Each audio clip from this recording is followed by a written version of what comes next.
tarehe 8 ya mwezi wa pili 2026 katika mkoa wetu wa Dar es Salaam. Dr. Samia Suluhu Hassan, Rais wa Jamhuri ya Muungano wa Tanzania, ametupatia heshima kubwa wana Dar es Salaam kwa kufanya ziara tarehe 8 ya mwezi wa pili 2026 kuanzia saa 2 asubuhi kwa lengo la kuja kuzindua soko la Kariakoo.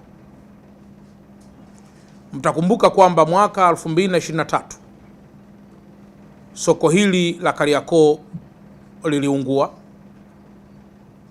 na baadaye Mheshimiwa Rais kupitia ofisi ya Rais Tawala za Mikoa na Serikali za Mitaa ya wakati huo alitoa maelekezo ya haraka ya kuhakikisha soko hilo linarudi haraka kama lilivyokuwa na ikiwezekana kuliboresha zaidi.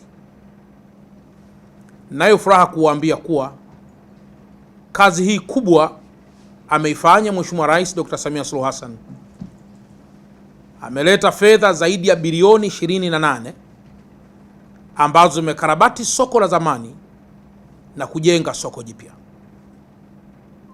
Ndugu waandishi wa habari, mtafahamu kwamba katika soko lile wakati linaungua walikuwepo wafanyabiashara.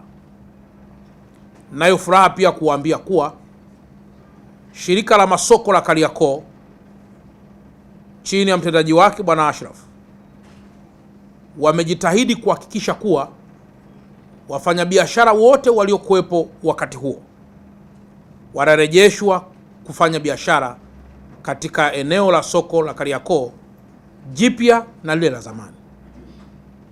Hayo pia yalikuwa ni maelekezo ya Mheshimiwa Rais, yamekuwa ni maelekezo ya Mheshimiwa Waziri Mkuu, yamekuwa pia ni maelekezo ya Mheshimiwa Waziri wa TAMISEMI Profesa Shemdoe kuhakikisha wafanyabiashara wote waliokuwepo zamani wanarejea.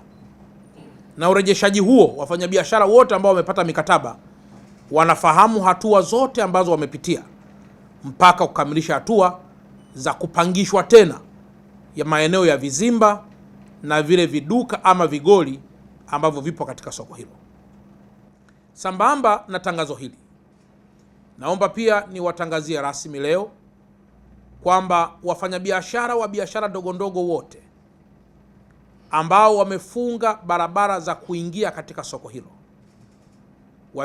waziache wazi barabara zote, ili kuruhusu sasa wafanyabiashara waliochukua sehemu za biashara katika soko jipya na kubwa hili la Kariakoo ambao limekuwa ni kielelezo kikubwa cha biashara na kielelezo kikubwa cha taifa letu, na hasa tunapojitambulisha na mataifa mengineyo, wasipate ugumu wa kuingia katika maeneo yao.